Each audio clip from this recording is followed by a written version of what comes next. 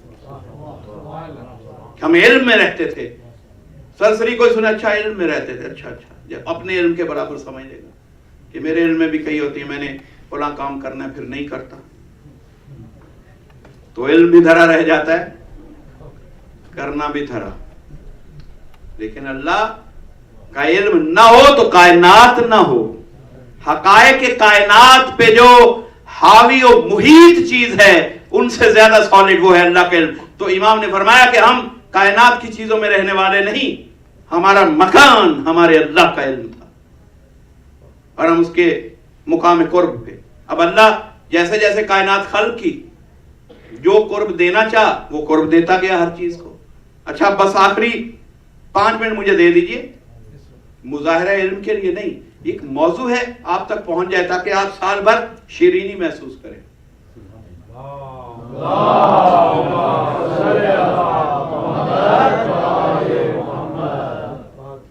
چونکہ کل گفتگو کا میرے پاس موقع نہیں, ہم کل اشعار میں مصروف ہوں گے, اس لیے بہتر ہے کہ جو حصہ ذہن میں آج امڑ رہا ہے وہ آپ تک پہنچا دو. قرب کیا؟ اللہ نے مختلف چیزوں کو مختلف مدارج قرب میں خلق کیا, رکھا, اب بھی جاتے وقت بھی درجے قرب کے, جس قرب پہ کسی کو سمجھے گا اس منزل پہ لے جائے گا. تو یہ جو اللہ کے علم کے قرب میں رہتے تھے, یہ جو عقل اول تھے, یہ جو نور اول تھے, یہ ہمیں یہ سمجھنا کہ پروردگار کے یہاں قرب کا مقام کیا تھا. دیکھیے ہماری اردو میں قرب کا, قریب کا صرف ایک ہی لفظ ہے, قریب, نزدیک, قریب. عربی میں اور قرآن حکیم میں قرب کے لیے 4 لفظ ملتے ہیں, درجات قرب کے. اور میں تھوڑا اگر آپ تازہ دم ہے تو سمجھا دوں.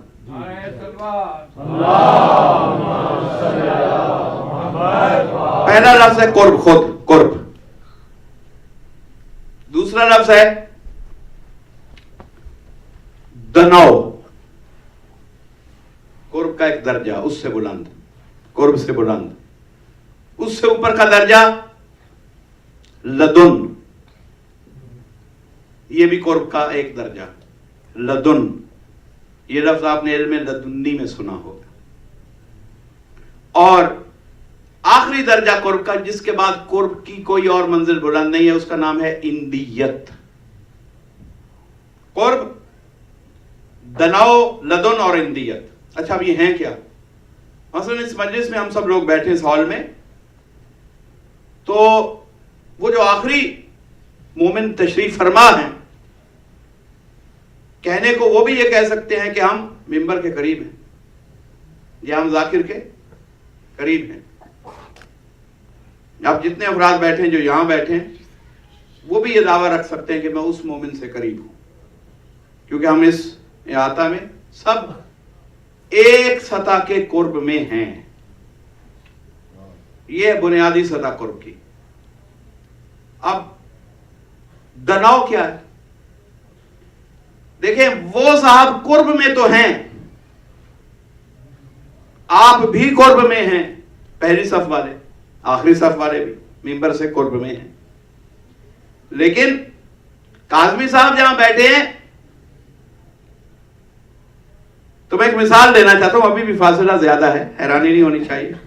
اگر یہاں تشریف فرما ہو تو جو بالکل قریب بیٹھا ہے, باقی سب کے لیے قرب, ان کے لیے ایک لفظ آئے گا دنو. دنو کہاں کہ اگر یہ چاہیں تو اپنے مقام پہ بیٹھے بیٹھے مجھ سے ہاتھ ملانے. تو جہاں مصافحہ قریب ہو جائے، ایک دوسرے کو مس کرنا جس منزل پہ آ کے قریب ہو جائے، اس قرب کو دناؤ کی منزل کہتے ہیں. ثم دنا فتدلی، سورہ والنجم. پھر وہ ایسا قریب آیا کہ جو منزل دنا تھا وہ دناؤ سے، اور پھر کہا وکانا قاب قوسین او ادنا، اور تم دناؤ پہ نہ رک جانا، وہ دو کمانوں کے مابین کا فاصلہ، بلکہ پھر کہا یہ بھی نہیں کچھ اس سے زیادہ. تو ثم دنا فتدلی. اب یہ اس کی ایک الگ فلسفی ہے. ان آیتوں سے ہم مدد لیتے ہیں، قیام کو سمجھتے ہیں، رکوع کو سمجھتے ہیں، سجدہ کو سمجھتے ہیں. یہ دنو مقام جو ہے یہ رکوع کا مقام ہے، اور قاب قوسین مقام ہے سجدہ کا. رسول کی معراج کا مقام ہے وکان قاب قوسین، یہ معراج ہے. یہ صرف وہ معراج ہے جس کے لیے سجدے کو بھی کہا کہ سجدہ تو معراج الصلاۃ. آپ حالت قیام سے، رکوع سے گزر کے جب سجدے میں جائیں تو آپ حالت معراج میں ہوتے ہیں. اگر مومن اس وقت عقلی طور پہ حاضر ہو کے سجدہ میں ہے تو گویا کہ انسانی حد میں رہتے ہوئے یہی معراج ہے. اور وہاں ایک آنسو آ جائے. معصوم فرماتے ہیں مکھی کے پر جتنا آنسو اس کی خشیت میں، اس کی محبت میں، اپنی ذلت کے اعتراف میں، اس کی بڑائی کے اعتراف میں. ایک آنسو اتنا پتلا کہ مکھی کے پر جتنا بھی اگر نمی ہو تو معصوم کہتے ہیں اس سجدہ کے معراج ہونے کی ضمانت ہے. تو پتہ چلا آنسو نہ ہو تو معراج ہوتے ہوئے سجدہ لائق معراج نہیں ہوتا. یہ آنسو کی عظمت ہے، جو معرفت کا آنسو عرفان سے آیا ہو. ایک طرف اپنے نفس کی پستی، ایک طرف پروردگار کی بلندی. میں کیا تھا، تو نے مجھے اس بلندی پہ لا کھڑا کیا کہ میں تیری بارگاہ میں اس وقت سجدہ ریز ہو گیا. تیری بارگاہ میں پہنچ جانا میری معراج ہے. تو یہ تصور صاحب معراج کرتا ہے بندے کو. تو یہ ہے وکان قاب قوسین. ہم اس وقت قوس کی شکل میں ہیں، سجدہ. اور رسول کی معراج او ادنا، اس کو کوئی نہیں سمجھ سکتا. جہاں پہ آپ انسانوں کی فکر قوس کی شکل ختم ہو جاتی ہے، اللہ کہتا ہے پھر اس سے آگے بھی کچھ منزل قرب تھی، اور وہ کون ہے؟ اس کا نام ہے اندیت. اور میں ابھی عرض کروں گا. تو ایک درجہ قرب، مصافحہ ہو گیا، مس ہو گیا، دناؤ. اچھا اب یہاں ہے چھو لیا، دناؤ ہو گیا. اب یہ جو لباس میرے بدن پہ ہے یہ نہ قرب ہے نہ دناؤ ہے، یہ لدن ہے. میرے وجود سے اتنا قریب، گویا کہ میری خلوتوں کا ساتھی. وہاں اور کوئی نہیں جائے گا. قرب والا وہاں نہیں جائے گا، دناؤ والا وہاں نہیں جائے گا، یہ جائے گا. کیوں کہ یہ لدن پہ. اب جو اللہ کے اس قرب سے جہاں لدن سمجھ میں آیا، جو اس قربت سے کسی کو جب علم دیتا ہے تو اسے علم لدنی کہا جاتا. یہ پہاڑیاں دیکھ دیکھ کر، دنیا دیکھ دیکھ کر علم سیکھنے والا علم نہیں ہے. یہ جو علم بالذات نے اپنے لدن سے، قربت لباس کے مقام سے جو علم عطا کیا.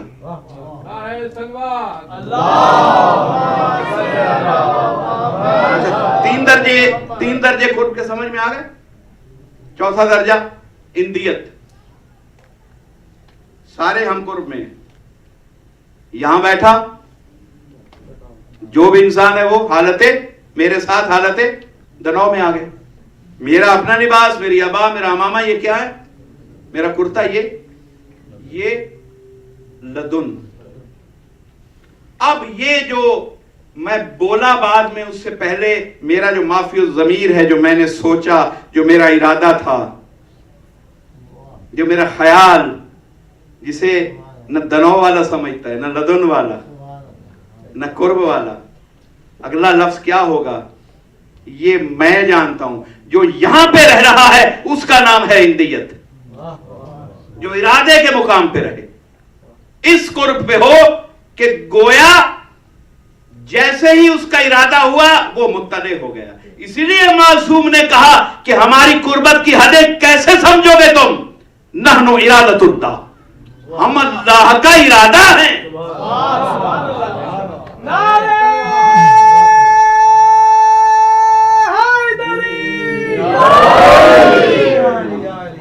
اب اندیت سمجھ گئے. اب قرآن اگر علی کے لیے کہے قل کفا باللہ شہیدا بینی و بینکم ومن عندہ علم الکتاب، علم الکتاب کا جو مالک ہے، جو علی ہے، علم قرآن اس نے سیکھا نہیں، نہ قرب سے نہ دنوں سے، لدن والے بھی پیچھے رہ گئے. وَمَنْ عِنْدَهُ عِلْمُ الْكِتَابِ، کہ جس کے ارادے میں علم کتاب رہتا ہے. یہی سبب ہے کائنات نے جب بھی کچھ معصوم سے پوچھا ایسے بتایا کہ ایک لمحہ نہیں لگا پلک جھپکنے میں جواب آیا. لوگوں نے پوچھا مولا آپ سوچتے نہیں؟ مولا نے کہا بتا تیری انگلیاں کتنی ہیں؟ کہنے لگا 5. امام نے فرمایا کیسے پتا چلا؟ تو نے گنی نہیں. کہنے لگا مولا ہر وقت میرے ساتھ رہتی ہے جانتا ہوں. تو امام نے فرمایا قرآن اس طرح علی کے ساتھ رہتا ہے، اسے دیکھنے سمجھنے سوچنے کی ضرورت نہیں.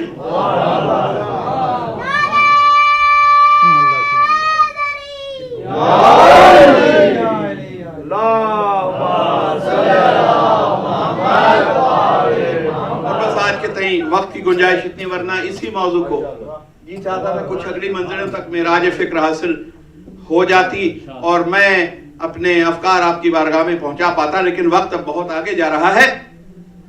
وقت اندیت سے کہیں آگے نہ چلا جائے. صلوات پڑھیے.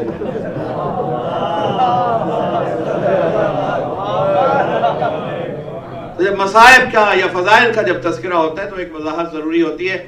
بسا اوقات ہمیں غلط فہمی، جب ہم مکالمات پیش کرتے ہیں چاہے مصائب ہوں چاہے فضائل، تو مکالمات میں کچھ چیزیں روایت کی تحریری ہوتی ہیں، کچھ چیزیں موقع و محل کی مناسبت سے حدود میں رہتے ہوئے بڑھائی جا سکتی ہیں.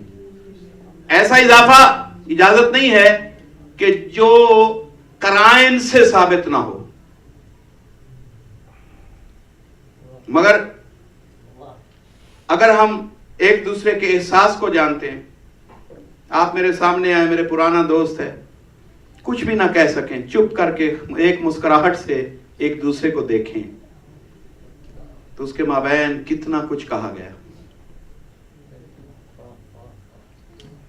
تو جو انسانی حواس ہیں، انسانی رشتے ہیں، جو ان کی حساسیت ہے، مصائب میں خصوصاً یہ اجازت ہے معصوم کی طرف سے کہ آپ اپنے لوگوں کو قریب لا کر اس مکالمے کو اتنا ضرور ٹلٹ کر سکتے ہیں کہ وہ اس معاشرے کو سمجھ میں آ سکے. تو ہر بات یہ مت سمجھا جائے کہ کتاب میں کہاں ہے. بھئی کتاب میں اس کا شعوری خاکہ ہوگا، لیکن بسا اوقات مصائب میں ضرورت ہوتی ہے. چونکہ انسان کو مولا نے حکم دیا، بی بی نے کہا ہے کہ رونا. اگر آپ صرف کتابوں سے، میں لے آتا ہوں مقتل کی کتاب یہاں سے پڑھتا ہوں، کوئی رو پڑے نہیں، اس لیے کہ آپ کے جذبات کو جا کے چھوا نہیں اس نے. لیکن جب آپ کے جذبات کی قربت مطلوب ہو، کیونکہ آپ کی عبادت ادھوری نہ رہ جائے، تو پھر آپ وہ جملے کہہ سکتے ہیں جو احساسات کے مابین جنم لے سکتے ہیں. ماں اور بیٹا ملے تو کیا کچھ کہیں گے، تو رشتے کو پہچاننا ہوگا. بہن سے رشتے کو پہچاننا ہوگا. تو جو رشتے کی ڈیمانڈ ہوگی اس کے مطابق آپ جملہ کہہ دیتے. سید الشہداء نے خود کہا عن الغریب، امیر المومنین نے کبھی نہیں کہا عن الغریب. ان کا نام ہی امیر ہے، ان کا نام امیر ہے. حسین کو سب غریب کہتے ہیں. تو اگر ہم نے بیٹی کا دکھ بتانے کے لیے سمجھایا کہ اس نے اپنے بابا کو غریب کہہ دیا، دادا کو امیر کہا، تو اس میں روایت کی ضرورت نہیں، کچھ نہ کچھ احساس سے بھی پوچھنا چاہیے کہ احساس کیا کہتا ہے. وہاں لاڈ کا جملہ ہے، توہین کا نہیں. محبت میں جو شکوہ ہو وہ توہین نہیں ہوتا، وہ مصیبت کے جگانے میں اضافہ ہوتا ہے، وہ مصیبت کو قریب سے پہچاننے میں مدد کرتا ہے. اس لیے بی بی کے لیے میں نے کہا تھا، مگر وہ کتابوں میں نہیں ہے کہ، اور وہ واقعہ بھی جو معجزہ سے جب امیر المومنین آئے، اس کا صرف روضہ خانی کی کتابوں میں ذکر ہے. مورخ کو کیا پتا، حمید بن مسلم کو کیا پتا کہ علی آئے ہیں؟ وہ تو بیبیوں کو پتا ہے. اس لیے وہ جو مکالمہ ہے، چونکہ معصومہ ہماری 4 سال کی بچی نہیں ہے، وہ 4 سال کی فاطمہ ہے، اور وہ حسین کی تربیت یافتہ. اس لیے دکھ کے تصور میں چونکہ بی بی دن بھر یا علی مدد کہہ کے پکارتی رہی، دادا دادا میرا بابا اکیلا ہے. تو وہ ایک محبت کا جملہ تھا کہ جب زینب نے صدا دی تو دادا آپ آ گئے. مجھے اب وہ حکمت الہیہ ہے، حکمت امام ہے. یہ شکایت انسانی شکایت نہیں ہے، یہ صرف ایک محبت کا تقاضا ہے جسے پیش کیا گیا. تو جیسے اشعار میں کچھ خیالات سمجھانے کے لیے پیش کیے جاتے ہیں، تو جب ہم اوریشن کرتے ہیں تو اس میں بھی صرف ہم کتابیں نہیں پڑھ کے سنا رہے، ہم اس میں اس سے اخذ کر کے ایک موسٹ اپروپریٹ چیز جو قریب لا سکے آپ کو. تو ایسے جملے صرف شعر میں نہیں آتے، نثر میں بھی آ سکتے ہیں. یہ کس نے کہا کہ تصور و تخیل کو صرف شعر میں اجازت ہے آنے کی؟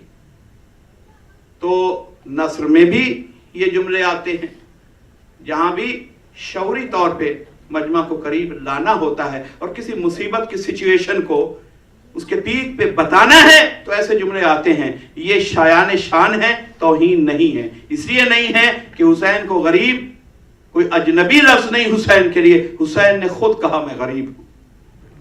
اور حسین سے بڑا غریب کون ہوگا؟ بہنیں، تمام رات، کل کی رات جس مصیبت میں کٹی،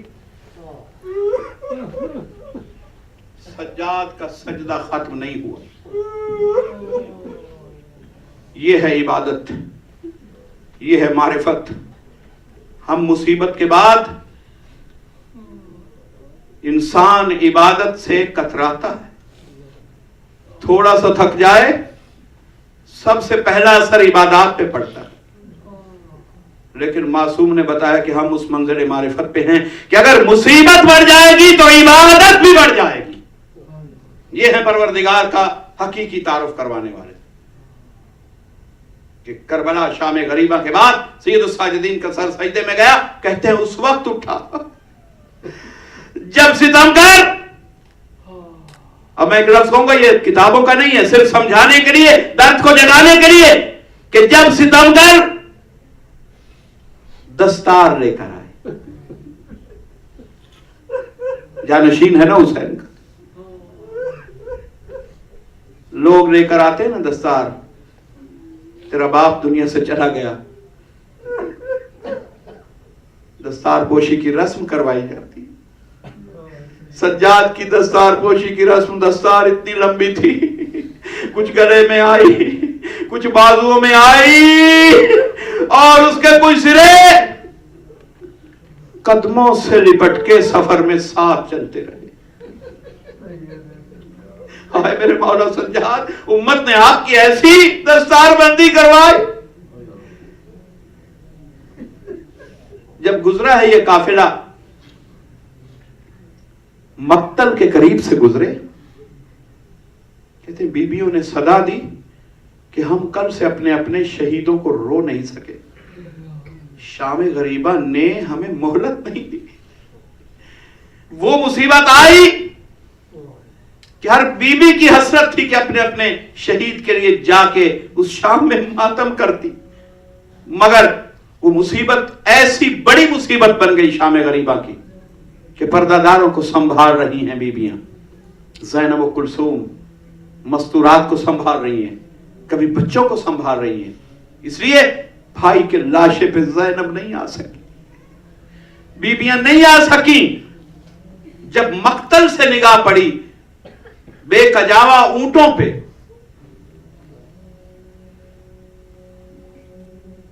جب ناکوں پہ بٹھا دیا گیا بیویوں کو، بے کچاوا نہیں تھا، محمل نہیں تھا، اونٹوں کی کوہان. اور سب سے مشکل ہے اور خصوصاً مخدرات کے لیے، مستورات کے لیے، جو امن و ادب کے ماحول کی پلی ہوئی ہوں، جنہیں کبھی کوئی سختی چھو کے نہ گئی. اللہ اکبر. ان مستورات پہ سختی و مصیبت آئی تو اس منزل کی آئی کہ ناکوں پہ اس طرح بٹھایا گیا جیسے آدھی بدو بھی چند میل زیادہ بیٹھیں تو بیٹھ نہیں سکتے، کیونکہ سطح ہموار نہیں ہوتی، سطح سخت ہوتی ہے. اور میں کیسے بتاؤں، بیویوں کو بٹھایا گیا ناکوں پہ اس مصیبت کے ساتھ، بغیر سواری کے، بغیر محمل کے، اور کیفیت یہ تھی کہ ہاتھ بھی آزاد نہ تھے، بندھے ہوئے ہاتھوں سے. تو اللہ جانے بیویوں نے چلتے ہوئے ناکوں پہ اپنے آپ کو اتنے طویل سفر میں کیسے، کس مضبوطی، کس مجبوری میں موجود رکھا. وہاں جب پہنچے ہر بیوی نے کہا ناکے بٹھائے جائیں، ہم اپنے شہیدوں سے ودا کر رہے ہیں.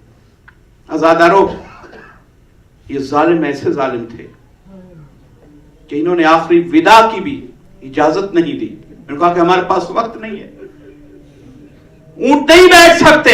اس وقت سیدہ زینب نے، چونکہ یہ ہو نہیں سکتا تھا کہ زینب کربلا کو چھوڑے اور بھائی سے رخصت نہ ہو، جناب زینب نے، کتابوں میں لکھا ہے کہ ہاتھ تو بندھے ہوئے تھے، اب ہاتھ بندھے ہوں اور بی بی چلتے ہوئے اونٹ سے اترنا چاہے تو کتابیں کہتی ہیں زینب چلتے ہوئے ناکا سے بندھے ہوئے ہاتھوں کے ساتھ بالکل اسی طرح سے کربلا میں اتری جیسے عاشور کے دن جناب عباس کٹے ہوئے بازوؤں سے راہوار سے نیچے آئے تھے.